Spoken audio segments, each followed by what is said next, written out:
Welcome back to the Working Lunch. I'm Jack Crumley. I am joined now by David Cooper, who is the Vice President of Genesis Diamonds. You guys have been in Kenwood for, what, about a decade or so now? A little bit more than that, right? A little bit more, 12 years, and it's really exciting. Well, first of all, thanks for having me on. Yeah, glad to have you. How is the diamond business? The diamond business is dynamic, and every day is interesting, always learning. Okay. And what's wonderful about it is it's as much as it is a physical thing, it's really an emotionally connected business. Oh, sure. Because every product is attached to an occasion. You know, not just an engagement, but it could be a birthday, or it could be an anniversary, or it could be an apology.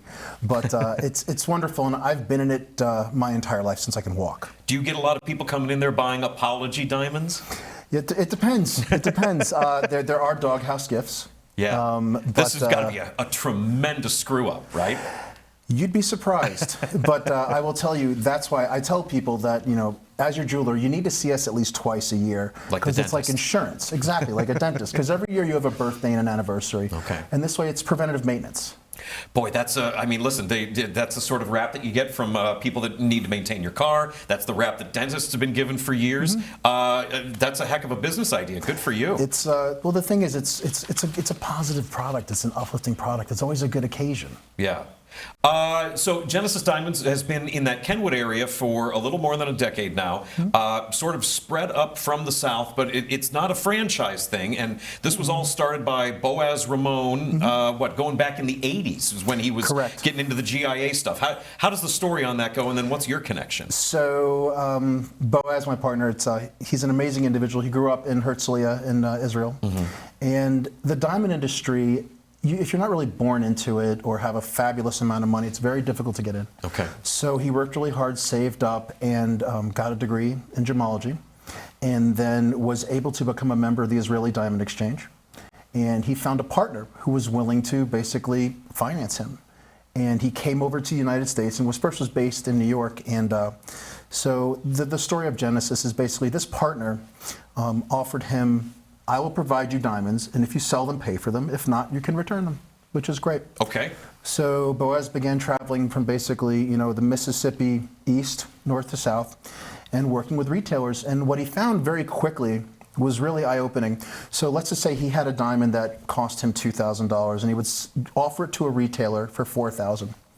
These retailers were giving them back because they were upset they couldn't sell them for $12,000 or $13,000. Doing a really big markup. Correct. Where Boaz was happy making $2,000, these people had to make 5x the amount. Okay. So it kind of dawned on him after a while that, what am I doing?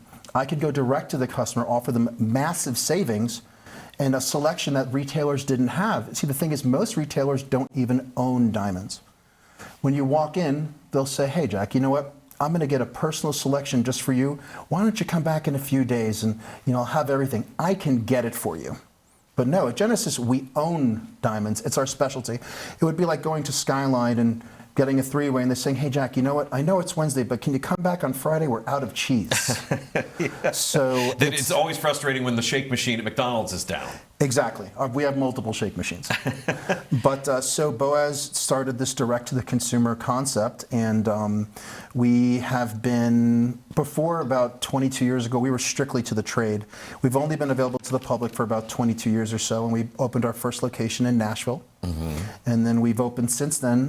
We have Louisville, as well as Cool Springs, the Franklin, Tennessee area, and Cincinnati, and we've been here for, 12 years. So, you know, and when you talk about this idea of, you know, what his perception of the diamond industry was and how he wanted to change it. I think that you guys have really earned a reputation for being disruptors in the market. Mm-hmm. And I think a big part of that has been the marketing campaign that you guys have had, which I think has been really remarkable in its consistency and the brand awareness and the idea that you guys really play up the educational element of what the store is. Because in terms of when a customer walks into Genesis Diamonds, I know this because I've heard the ads a million times, it's a non-commission sale. Well, the whole concept is commission equals pressure. Okay, and right. Pressure does not equal a comfortable buying experience regardless of the product. Diamonds, and especially for young men or anyone who's getting engaged, a diamond is what I would say is a blind item. You don't have experience. You may have heard things from your friends, or you may have read things on the internet, but it's a lot of information coming at once, so it's intimidating. Sure. The concept is you come to Genesis, sit down, have something to drink, let us explain to you everything and answer the questions you didn't even know you needed to ask. Because we want you to make the decision that's right for you, not what you may have expected or come to think or been told, but if you have all the facts, you can make the best decision. Come to Genesis, leave your wallet in the car. Let us explain to you, and even if you don't buy, you will become a very dangerous customer for someone else. We love to kind of uncover the secrets of the diamond industry for people because we want you to feel confident. We want you to be an expert. And the fact that my sales team of trusted advisors isn't commission-based, their sole priority is your experience. What is the hiring and the training process like then for if you're hiring people that are going to be selling diamonds but they're not doing it for a commission? That feels like either a different training process and having an employee who maybe isn't used to doing business that way. That's a great question. The people who think in a commission-based instant gratification lane may not be very successful with us. For us, it's about growing vertically and building relationships. And it's not about selling. It's about providing answers and options for people to buy. So the training process is, it's not just product knowledge. It's how to listen. The best thing that any salesperson can do is listen to you. I don't need to tell you what you want. I need to ask questions so that I can get to the root of what you're after and then exceed your expectations. I can tell you that the training process to be on the floor at Genesis Diamonds, there's no way to put a date or a length of time. You have to have the right type of core, the right type of heart. You have to care about your customers. You have to like people.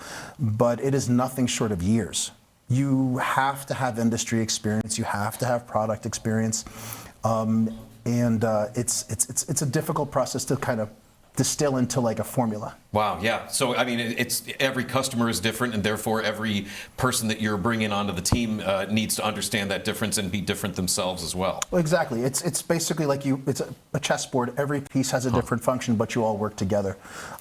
At Genesis, we all will say the same thing in our own ways to help the customer understand.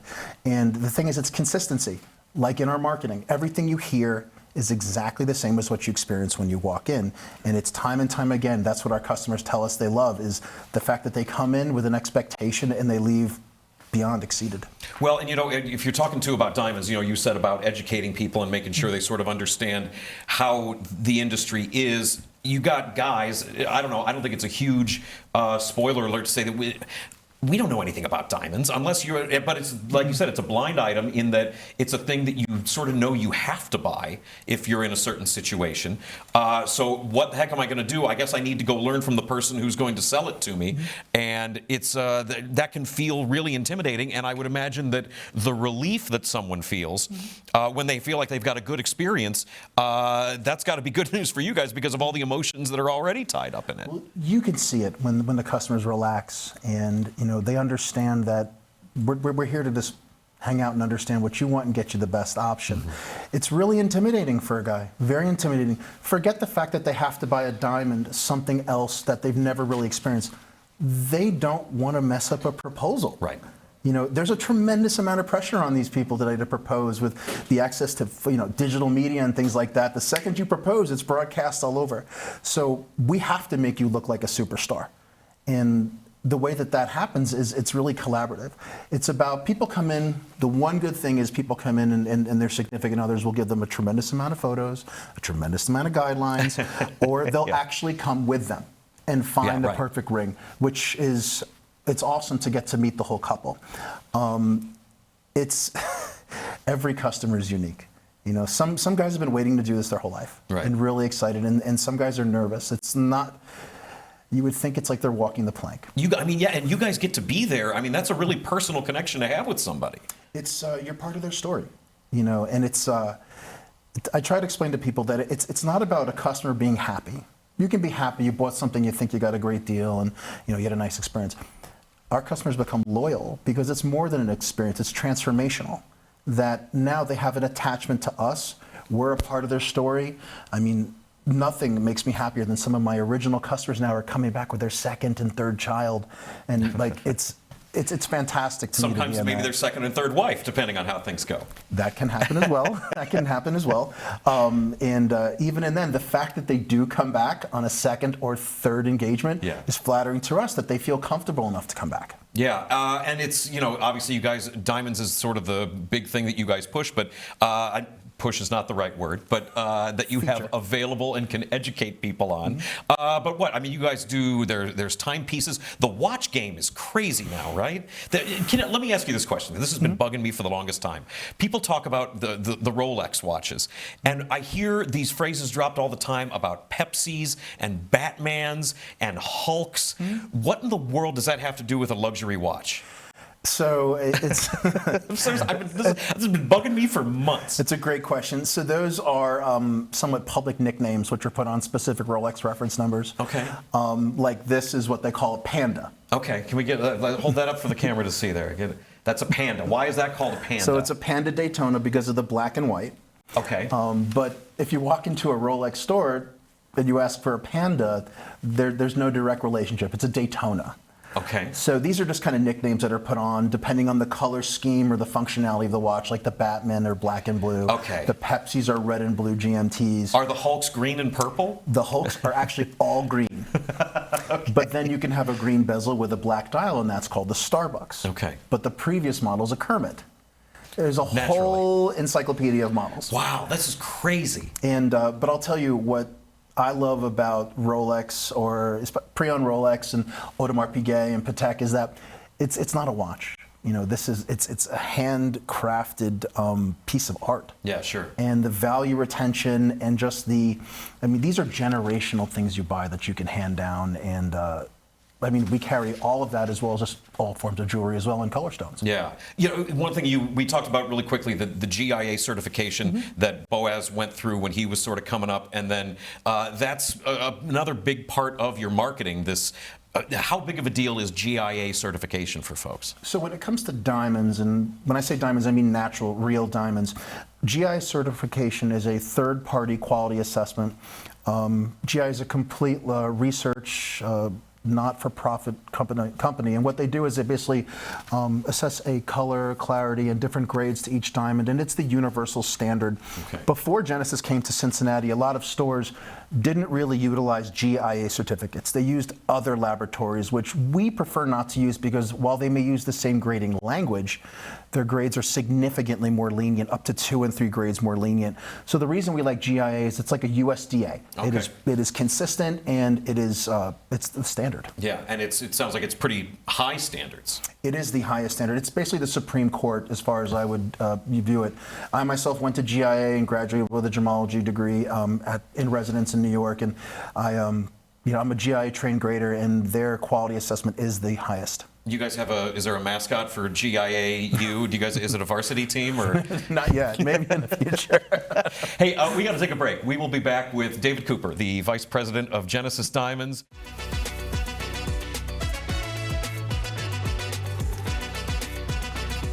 Welcome back to The Working Lunch. I'm Jack Crumley. I've got Vice President of Genesis Diamonds, David Cooper, in studio, talking about everything in the jewel industry. We're still working on what that mascot and what the varsity team is at GIA University. David, where'd you grow up? So I'm originally from Long Island, New York. You're kidding. Yes. And lived there in between Long Island as well as Manhattan and Queens. Okay. And we moved to Cincinnati a little over 12 years ago. What brought you to Cincinnati? So we came to Cincinnati, actually, I came here to open Genesis. Oh, no kidding. Okay. And so have you been you've been doing this for a while? I've been doing this since I can walk. This is a family thing. Yes, actually, I come from the 4th generation in the jewelry business. And I grew up on 47th Street because my father's factory was on 47th Street, and if I wanted to see my dad, I had to go to work. Oh, wow. So okay. From pretty much 2 years old and on, most of my memories are focused around that, and I'm really lucky to have that. What is that like for a kid growing up? You could go to the place and you probably held a lot of diamonds in your magic. Little kid hand over the years. It's nothing short of magic. That's wild. Diamonds as well as estate jewelry. Collections from the Tsar of Russia and Fabergé eggs, and really magical stuff. And especially when you're that young, it really is. It's magic. And What was nice is I was exposed to everything, every aspect of manufacturing, from raw metal to casting to jewelry work to setting, and really was able to just dive in. And I wouldn't say I was groomed to go into the jewelry industry, but I knew it's what I wanted, and I've always wanted it. Yeah, no fleeting thoughts ever of being an astronaut or running for office or anything? No, well, maybe for office later, but Okay. as of now, we're good. But I really do have a passion for what I do, because there's magic in every piece, and it's, a diamond is special. And a diamond is rare, a diamond is eternal. It takes millions and millions of years to grow it. It's one of Earth's greatest miracles, and to be a part of that industry and people's stories, it's a blessing. Yeah, and again, you get to have that personal connection with folks. We talked about the marketing that Genesis Diamonds has done, and the way you guys really sort of set yourselves up to be explainers to people. And with some of the original locations being down in Tennessee, Genesis Diamonds got featured on an interesting bit. I wanted to ask you about this. A video clip from a TV show. If we can roll that clip, take a look at this. Still, you might want to go check in on him. Will do. Thank you, Buck. Yeah. See you later. See you. Morning, Kurt. What you got? This came via messenger for your daughter. Care of you? That's weird. Thank you.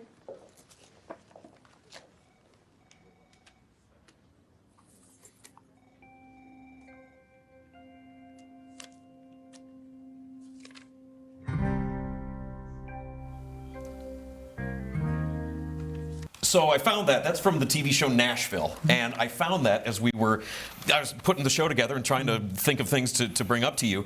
Was that part of your guys' marketing? That just happened. Because that was featured, I mean, the label that's on the bag is very prominently, you can see that it says Genesis Diamonds on there, and the show is Nashville. Mm-hmm. That was something that the folks on the show just did?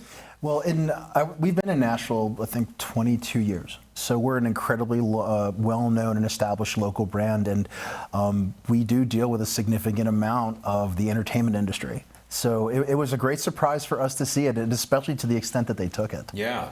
Wow, that's wild. Mm-hmm. And that was the idea that just sort of happened on the show in general is really interesting. What's the earring scene right now as far when it comes to jewelry and stones in the earrings? Do you get, it's mostly rings, but if somebody sees a nice stone in the place, could they have that as an earring also? So we do every aspect of jewelry. Yeah. And, diamond earrings there's essential parts to any jewelry wardrobe. So diamond studs are incredibly popular. Some people do color stones as well as dangle earrings. There's so many fun ways, and stacking earrings is really popular, as well as hoops. Okay. But we have a lot of unique requests for individual shapes as well. I mean, diamonds, what's amazing with the technology we have to cut diamonds, you can do diamonds in the shape of horse heads. People that are very big into racing, you can do diamonds in the shape of even individual dog breeds. Wow. Good grief. Okay. So along those lines, what is the number one thing that you wish people knew going into when they're about to buy a diamond or a luxury watch or anything that you guys have at the store? The one thing I think is important for them to know is that it's not about how much you spend. It's about what your purchase says to whomever you want to give it to. Our goal is to understand the end result and get you there. Whether you spend $100 or $100,000, you can still communicate the same message. So when you're buying an engagement ring, you're not just buying something that's shiny or something that's big and blingy. This is a message. This is, I'm giving you my heart. I want to be with you forever. I want you to witness my life. And this is the communication I'm giving you. And that's not a financial thing. When you're buying a watch, this is something that's going to be in your family for generations. So you want to get something that you're proud of. It's a symbol. And the thing is, if you have a $100,000 watch or a $10,000 watch, and when your son or daughter gets older, it doesn't matter what the watch is. They're going to love it because you wore it. And that's the important thing, is that you start off in the right way, and that you don't have to go over and beyond. It's about buying what you are confident in and comfortable with, and that's, I think, the most important thing. And you guys talk about, again, wanting that sort of loyal customer and wanting to sort of have almost an appointment mindset of coming in a couple of times a year when there's a birthday or there's an anniversary or whatever. In terms of the satisfaction on the customer and the way that you guys have such personal attention to folks, does that become a generational thing too, where some kid might get his dad's watch that came from the shop and people recognize that just as much as the name brand or the diamond or anything else? I always want Genesis to be the lead in terms of anything. We're very lucky to carry branded products like, Tacori and Viraggio and A. Jaffe and things like that. But I always want them to think of Genesis. Like I always say that you need to buy a gift and your friend says, hey Jack, I need something really special. I need a diamond. I want to take you to see my guy Dave at Genesis. I want to take you to see Renee at Genesis. Yeah. That's the key. People love having a guy. Exactly. It's so much fun to be like, hey, you know what? I got a guy. Let me take care of you here. I mean, you need a few good things in life. You need a great attorney. You need a tailor. Yeah. You need a jeweler. You need a dentist. These are important things in life, and we want to be that guy. So if diamonds have been your thing since time immemorial, it's been your sort of life growing up. What does David Cooper do for fun? What do you do? Do you have outside interests? Do you have outside organizations? So, absolutely. I'm very proud to be the president of the parent board for the Cincinnati Junior Rowing Club. Okay, I think we do have a picture which is to show them off, because this was you were filling me in about this. This is a kind of like Cincinnati's maybe best kept sports secret. We're getting a little bit into first words lane here, but just Yes. bear with. So we've Cincinnati Junior Rowing Club has been around since 1993. We've been in our boathouse down in Newport since 1995. We've sent numerous athletes off to the Olympics, off to U.S. rowing. The amount of students that we've sent to exclusive colleges there's no way to count them. There's so many. This year at Nationals, our ladies varsity 8 placed 3rd in the nation. Okay. We are a top 6th ranked club in the nation, and our boys, I believe, are top 8th ranked in the nation.